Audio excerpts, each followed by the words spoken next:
ജനം തെരുവിലാണ്. നിയുക്ത മുഖ്യമന്ത്രി വി.ഡി. സതീശന് വേണ്ടി കേരളം ഇളകി മറിയുന്ന കാഴ്ചയാണ് 2 ദിവസമായിട്ട് ഇപ്പോൾ കാണുന്നത്.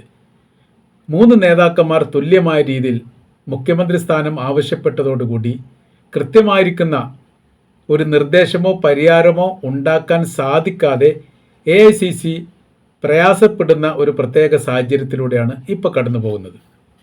എന്തൊക്കെയാണ് ഇപ്പോഴത്തെ സ്ഥിതിവിശേഷം? എങ്ങനെയൊക്കെയാണ് ഈ സാഹചര്യങ്ങൾ മാറി മറിയുക? എവിടെയൊക്കെയാണ് ഇത് കൊണ്ടെത്തുക എന്നുള്ള വിഷയമാണ് നമ്മൾ ഇന്ന് ചർച്ച ചെയ്യുന്നത്.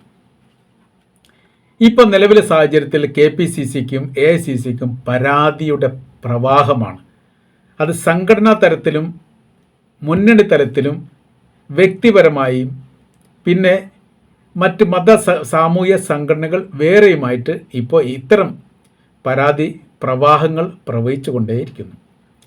അത് AICC പ്രസിഡന്റിന് മാത്രമല്ല, രാഹുൽ ഗാന്ധി, പ്രിയങ്ക ഗാന്ധി, സോണിയാഗാന്ധി, അങ്ങനെ ആ നേതൃത്വ നിരയുള്ള എല്ലാവർക്കും ഈ പരാതി പോയിക്കൊണ്ടിരിക്കുന്നു. ചില വിഭാഗങ്ങളും മതസംഘടനകളും പക്ഷം ചേർന്നുകൊണ്ട് നിലപാട് പറയുന്നു.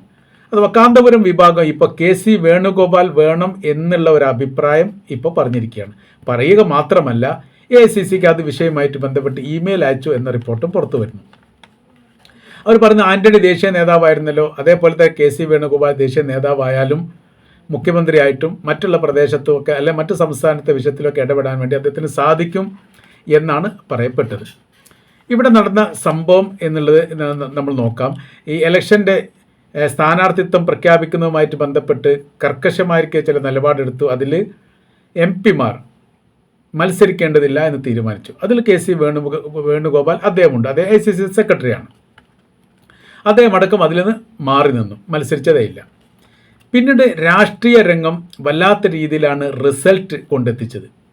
അപ്രതീക്ഷിതമായിരിക്കുന്ന ഒരു വിജയം മാത്രമല്ല, വലിയൊരു മുന്നേറ്റം ഉണ്ടായി. അഥവാ 63 സീറ്റിൽ കോൺഗ്രസ് ഒറ്റയ്ക്ക് ജയിക്കുന്നു.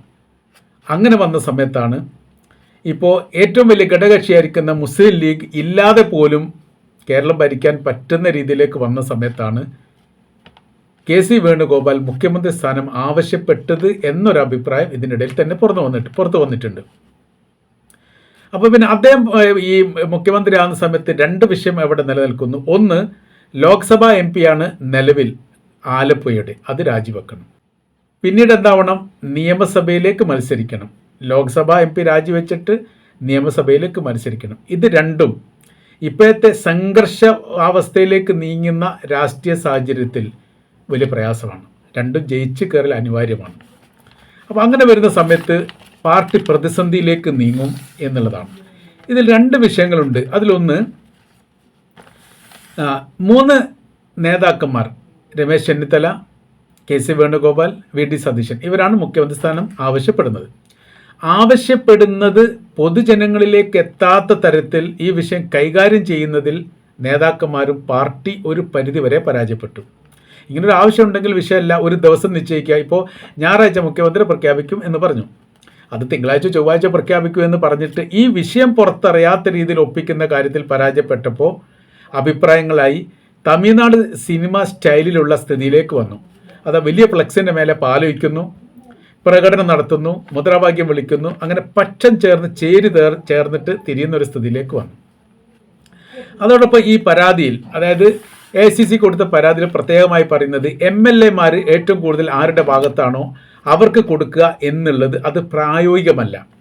മാത്രവുമല്ല, അത് ഒരു പക്ഷത്തെ 2 പക്ഷമാക്കി സൃഷ്ടിക്കുന്നതിന് തുല്യമാണ്. കാര്യം ഇതിപ്പോൾ അവസാനിക്കേണ്ടതല്ല, ഭരണം ഒരുപാട് മുന്നോട്ട് പോകേണ്ട, 5 വർഷം ഭരിക്കേണ്ടതാണ്. അവിടെയൊക്കെ ഒരു ഗ്രൂപ്പിസത്തിൻ്റെ രീതിയിലേക്ക് കാര്യങ്ങൾ പോകും. അപ്പോൾ അത് ഉചിതമല്ല. അത് തമിഴ്നാട്ടിലൊക്കെ അങ്ങനെയാണ് സാധാരണഗതിയിൽ ഉണ്ടാവാറുള്ളത്. പ്രതിസന്ധി ഉണ്ടാകുന്ന സമയത്ത് ആരാണ് കൂടുതൽ ഭൂരിപക്ഷം എന്ന് നോക്കും. എന്നിട്ട് ചിലപ്പോൾ അങ്ങോട്ടും ഇങ്ങോട്ടൊക്കെ കാലുമാറ്റം ഉണ്ടാവും. കേരളത്തെ സംബന്ധിച്ചിടത്തോളം അത്ര കാലുമാറ്റ കാര്യങ്ങളൊന്നും ഉണ്ടാവില്ല. അപ്പോൾ ഈ ചെയ്യേണ്ട കാര്യം, പാർട്ടിയിലേക്ക് ഇറങ്ങി വന്നിട്ട് മണ്ഡലം കമ്മിറ്റി പോലെയുള്ള സംവിധാനങ്ങളെ ഉപയോഗപ്പെടുത്തിക്കൊണ്ട് അവരോട് അഭിപ്രായങ്ങൾ തേടുന്ന വോട്ട് ചെയ്യുന്ന രീതിയിലെ സംവിധാനം ഒരുക്കുക എന്ന അഭിപ്രായം ഉയർന്നു. ഈ AICC കൊടുത്ത പരാതിയിലൊക്കെ അത് പറയുന്നുണ്ട്. അപ്പോൾ എന്തായി, പഞ്ചായത്ത് തലത്തിൽ, അതായത് പ്രാദേശിക തലത്തിലുള്ള പാർട്ടി നേതാക്കന്മാരുടെ വോട്ട് രേഖപ്പെടുത്തി അല്ലെങ്കിൽ അവരോട് അഭിപ്രായം ചോദിച്ചിട്ട് അത് കേരള സംസ്ഥാനത്ത് ഒട്ടുക്കും, ജില്ലാടിസ്ഥാനത്ത് തന്നെ സംവിധാനം വെച്ചിട്ട് കേരള അടിസ്ഥാനത്തിൽ അത്ര സംവിധാനം ഉണ്ടാക്കിയിട്ട് അവരോട് അഭിപ്രായം ചോദിക്കുക, അതിൽ ഭൂരിപക്ഷത്തിൻ്റെ അടിസ്ഥാനം മുഖ്യമന്ത്രി തിരഞ്ഞെടുക്കുക എന്നത് വളരെ സിമ്പിളായി നടക്കുന്ന കാര്യമാണ്. പക്ഷെ അത് അംഗീകരിക്കപ്പെടുമോ എന്നുള്ളത് മറ്റൊരു വിഷയം. ഇവിടെ ഇപ്പോൾ കെ.സി. വേണുഗോപാൽ മുഖ്യമന്ത്രി ആയിക്കഴിഞ്ഞാൽ മന്ത്രി ആയിരിക്കെ പരാജയപ്പെട്ടാൽ വലിയ രീതിയിൽ നാണക്കേട് പാർട്ടിക്കുണ്ടാവും, മുന്നണിക്കുണ്ടാവും. അത് നികത്താൻ പറ്റാത്തതായി നിലനിൽക്കും. അങ്ങനെയെങ്കിലും സംഭവം ഇതിനു മുമ്പ് ഉണ്ടായിട്ടുണ്ട്. 2004 വൈദ്യുതി മന്ത്രിയായിരുന്ന കെ മുരളീധരൻ വടക്കാഞ്ചേരിയിലെ ഉപതെരഞ്ഞെടുപ്പിൽ മത്സരിച്ച് പരാജയപ്പെട്ടു. ഒരുപക്ഷെ ഇന്ത്യയുടെ ചരിത്രത്തിൽ ആദ്യമായിട്ടാണ് ഒരു മന്ത്രി ഉപതെരഞ്ഞെടുപ്പിൽ മത്സരിച്ച് പരാജയപ്പെടുന്നത്. അത്തരമൊരു സംഭവം ഇനി ഉണ്ടാവില്ല എന്ന് പറയാൻ പറ്റുമോ, അതും ഒരു വിഷയമാണ്. കാര്യം എന്ന് പറഞ്ഞാൽ ഇത് കൈവിട്ടു പോയി ജനങ്ങളെടുത്തേക്ക് അഥവാ തെരുവിലേക്ക് ഇറങ്ങിക്കഴിഞ്ഞു. വലിയ മുദ്രാവാക്യങ്ങൾ സംസ്ഥാനത്തിൻ്റെ പല ഭാഗങ്ങളിലും ഇപ്പോൾ പക്ഷം ചേർന്നുകൊണ്ട് നടക്കുന്നു. അതിലിപ്പോൾ ഏറെക്കുറെ രമേശ് ചെന്നിത്തലയുടെ പേരുകൾ അപ്രത്യക്ഷമായി, അതായത് കുറഞ്ഞു വരുന്നു. അതിലേക്ക് ആര് കയറി വരുന്നുണ്ട്? കെ.സി. വേണുഗോപാലും വി.ഡി. സതീശൻ രണ്ടാളും മാത്രമായിട്ട് വരുന്നൊരു സ്ഥിതിയും കാണാൻ വേണ്ടി സാധിക്കുന്നു. ഇപ്പോൾ ആലപ്പുഴയിൽ കഴിഞ്ഞ പ്രാവശ്യം ഈ പ്രാവശ്യം നടന്ന നിയമസഭാ തെരഞ്ഞെടുപ്പുമായിട്ട് ബന്ധപ്പെട്ട കാര്യം നമ്മൾ നോക്കാം. അതിൽ 6 മണ്ഡലങ്ങളിൽ കോൺഗ്രസ് ജയിച്ചു. അതിലൊരു മണ്ഡലം രാജിവെക്കണം. അത് ഏത് മണ്ഡലം രാജിവെക്കുക എന്നുള്ളത് നമ്മൾ പരിശോധിച്ച് നോക്കാം. ജയിക്കപ്പെട്ടത് അരൂർ, ആലപ്പുഴ, അമ്പലപ്പുഴ, കുട്ടനാട്, ഹരിപ്പാട്, കായംകുളം. അരൂർ മത്സരിച്ചത് ഷാനിമോൾ ഉസ്മാനാണ്. 9324 വോട്ടിനാണ് അവർ ജയിച്ചത്. അത് രാജിവെക്കാൻ സാധ്യത കുറവാണ്. കാര്യം വനിതയിലേക്കാണ് അത് വരുന്നത്. അതുകൊണ്ട് രാജിവെക്കാൻ സാധ്യത കുറവാണ്. പിന്നെ വരുന്നത് ആലപ്പുഴയിലാണ്.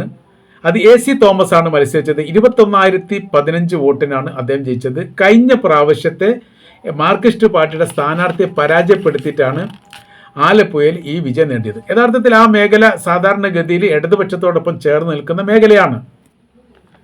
അടുത്തത് അമ്പലപ്പുഴയാണ്. അമ്പലപ്പുഴ ജി സുധാകരൻ മാർക്സിസ്റ്റ് പാർട്ടിയിൽ നിന്ന് തെറ്റിപ്പിരിഞ്ഞ് വന്നിട്ട് UDF അല്ലെങ്കിൽ കോൺഗ്രസ് പിന്തുണ നൽകി സ്വതന്ത്ര സ്ഥാനാർത്ഥിയായിട്ട് മത്സരിച്ച വ്യക്തിയാണ്. 25935 വോട്ടിനാണ് അദ്ദേഹം ജയിക്കുന്നത്. അദ്ദേഹം ഒരിക്കലും ഈ രാജിവെച്ച് ഒഴിയുക എന്നുള്ളത് വലിയ പ്രയാസമുള്ള കാര്യമാണ്. അപ്പോൾ കെ.സി. വേണുഗോപാലിന് രാജിവെക്കണമെന്ന് അഭിപ്രായപ്പെടാൻ വേണ്ടിയിട്ട് അതും പറ്റൂല. അപ്പോൾ അമ്പലപ്പുഴ കഴിഞ്ഞാൽ പിന്നെ കുട്ടനാടാണ്. റെജി ചെറിയാൻ കേരള കോൺഗ്രസ് ആണ്. അത് രാജിവെക്കുള്ള 20600 വോട്ടിൻ്റെ ഭൂരിപക്ഷത്തിനാണ് ജയിച്ചത്. ഹരിപ്പാട് രമേശ് ചെന്നിത്തലയാണ്. രമേശ് ചെന്നിത്തല ഇപ്പോൾ മുഖ്യമന്ത്രി സ്ഥാനാർത്ഥിയായിട്ട് നിൽക്കുന്ന സമയത്ത് അദ്ദേഹം രാജിവെക്കുള്ള 23777 വോട്ടിനാണ് ജയിക്കുന്നത്. പിന്നുള്ളത് കായംകുളത്ത് ലിജു ആണ്, ലിജു, യൂത്ത് കോൺഗ്രസിൻ്റെ നേതാവായിട്ട് വന്നതാണ്. അത് കോൺഗ്രസ് ആണ്. 15572 വോട്ടിന് വിജയിച്ച കക്ഷിയാണ്. അപ്പോൾ ഇവിടെ ഇപ്പോൾ 2 എണ്ണമാണ് ആലപ്പുഴയിൽ രാജിവെക്കാൻ സാധ്യതയുള്ളത്. ഒന്ന് ആലപ്പുഴ നിയമസഭാ മണ്ഡലത്തിൽ എ.സി. തോമസ്, അതല്ലെങ്കിൽ കായംകുളത്ത് ലിജുവിന് സാധ്യത കുറവാണ്. അങ്ങനെയാണെങ്കിൽ ആലപ്പുഴ എ.സി. തോമസ് ആണ് രാജിവെച്ചിട്ട് കെ.സി. വേണുഗോപാലിന് വേണ്ടിയിട്ട് മാറിക്കൊടുക്കാനുള്ള സാധ്യത. 21015 വോട്ടിനാണ് അദ്ദേഹം ജയിച്ചത്.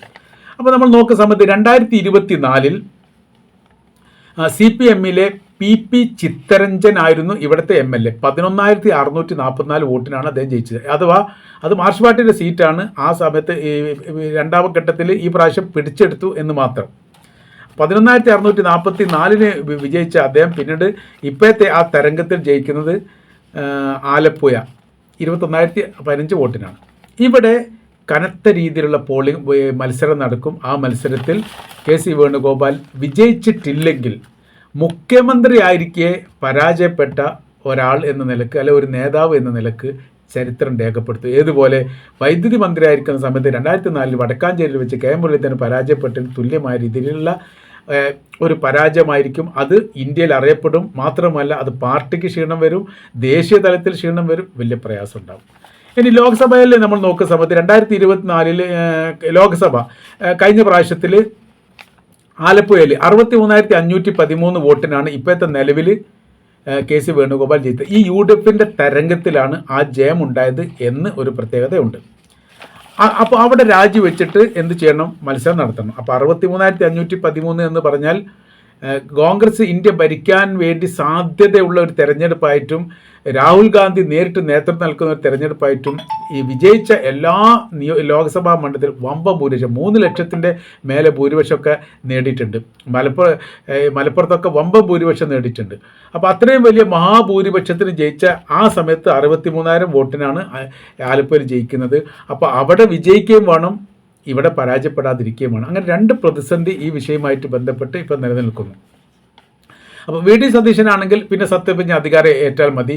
അപ്പോൾ രമേശ് ചെന്നിത്തല സീനിയോറിറ്റി ഉള്ള നേതാവാണ്. അദ്ദേഹം കഴിഞ്ഞ പ്രാവശ്യം തന്നെ മുഖ്യമന്ത്രിയാവാൻ വലിയ താല്പര്യം ഉണ്ടായിരുന്നു. അത് പ്രതിപക്ഷ നേതൃത്വവുമായിട്ട് ബന്ധപ്പെട്ട് വലിയ തിളക്കമുണ്ടായിട്ടില്ല എന്ന് പറഞ്ഞിട്ടാണ് അദ്ദേഹത്തെ മാറ്റി നിർത്തിയതിന് ശേഷമാണ് വി ഡി സതീശൻ പ്രതിപക്ഷ നേതാവായിട്ട് വരുന്നത്.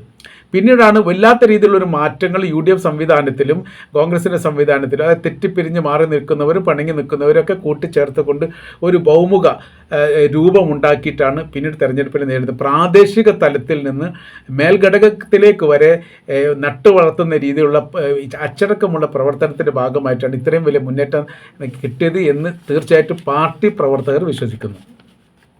അപ്പോൾ അങ്ങനെ വരുന്ന സമയത്ത് ഇപ്പോഴത്തെ സ്ഥിതി കാര്യങ്ങൾ ഏത് തരത്തിൽ നീങ്ങിയാലും വി ഡി സതീശൻ അല്ലാത്ത ഒരു സ്ഥിതി വരുന്ന സമയത്ത് അത് ഈ ഭരണത്തെ സാരമായിട്ട് ബാധിക്കും. ഇപ്പോൾ സാധാരണ ഇതിൽ ഇത്തരം പ്രതിസന്ധി ഉണ്ടാകുന്ന സമയത്ത് അതിൽ മധ്യസ്ഥത വഹിക്കലോ നിർണായകമായിരിക്കുന്ന ഇടപെടൽ നടത്തലോ ചെയ്യുന്നത് മുസ്ലിം ലീഗായിരുന്നു. മുസ്ലിം ലീഗിന് ഇപ്പോൾ റോളില്ല എന്ന് പറയുന്ന സമയത്ത് 23 ഇടത്താണ് അവർ വിജയിക്കുന്നത്. എന്നാൽ 63 സ്ഥലത്ത് കോൺഗ്രസ് ഉണ്ട്. ലീഗ് അല്ലാത്ത രീതിയിലും ഭരിക്കാൻ വേണ്ടി പറ്റും. അങ്ങനെ ഭരിക്കുമെന്നല്ല, അങ്ങനെ പോലും ചർച്ച ചെയ്യുന്ന അഭിപ്രായത്തിലേക്ക് കാര്യങ്ങൾ എത്തിയിരിക്കുന്നു. മാത്രവുമല്ല മുസ്ലിം ലീഗ് ഈ കോൺഗ്രസിൻ്റെ വിഷയത്തിൽ ഇടപെടേണ്ട എന്ന് ചില ആളുകൾ, ഒരു MLA ഖാൻ ഇപ്പോൾ പറഞ്ഞത് വലിയ വിവാദമായിട്ടുണ്ട്. അപ്പോൾ ആവശ്യമില്ലാത്ത ഇടപെടലും അഭിപ്രായങ്ങളും ഇപ്പോൾ പല പാർട്ടിക്കാരും അങ്ങോട്ടും ഇങ്ങോട്ടും നടത്തുന്നതിന് അഥവാ മുന്നണി ബന്ധത്തെ പോലും ബാധിക്കുന്നിടത്തേക്ക് കാര്യങ്ങൾ എത്തിയിരിക്കുന്നു എന്നാണ് നമ്മൾക്കിത് മനസ്സിലാക്കാൻ വേണ്ടി പറ്റുന്നത്. ഏതായിരുന്നാലും ഇപ്പോൾ നിവേദനങ്ങൾ, പരാതികൾ ഇതിൻ്റെയൊക്കെ അടിസ്ഥാനത്തിൽ ഏറെക്കുറെ വി ഡി സതീശൻ നറുക്ക് വീഴാനാണ് സാധ്യത. ഒരു പരീക്ഷണത്തിന് വേണ്ടി, പരീക്ഷണം എന്ന് പറഞ്ഞാൽ എന്താ, ലോക്സഭാ സ്ഥാനം ആലപ്പുഴ രാജിവെക്കണം, അതൊരു പരീക്ഷയാണ്. പിന്നെ ബൈ ഇലക്ഷൻ വരണം, അതിൽ ജയിക്കൽ നിർബന്ധമാണ്. അതാണ് ഏറ്റവും വലിയ വിഷയം. രണ്ടാമത്തത് അവിടെ ഒരു MLA രാജിവെച്ചിട്ട് അവിടെ ബൈ ഇലക്ഷൻ വരണം, അതിൽ വിജയിക്കണമെന്നുള്ളത് നിർബന്ധമാണ്. അപ്പോൾ ഒരു പ്രതിസന്ധിയെ വലിച്ചിടുന്ന രീതിയിലേക്ക് കാര്യങ്ങൾ പോകുന്നു എന്ന് പറയുന്ന സമയത്ത് അതിൽ നിന്ന് ഒഴിഞ്ഞു മാറാൻ വേണ്ടിയിട്ടാണ് പാർട്ടി ശ്രമിക്കുന്നത്. കാര്യം എന്ന് പറഞ്ഞാൽ ഒരു അനുനയ റൂട്ടിലൂടെ പോകുന്ന സമയത്ത് വി ഡി സതീശൻ തന്നെ മുഖ്യമന്ത്രിയായി വരാനുള്ള സാധ്യതയാണ് ഇപ്പോഴത്തെ നിലവിലെ രാഷ്ട്രീയ സാഹചര്യം നോക്കുന്ന സമയത്ത് മനസ്സിലാക്കാൻ വേണ്ടിയിട്ട് സാധിക്കുന്നത്.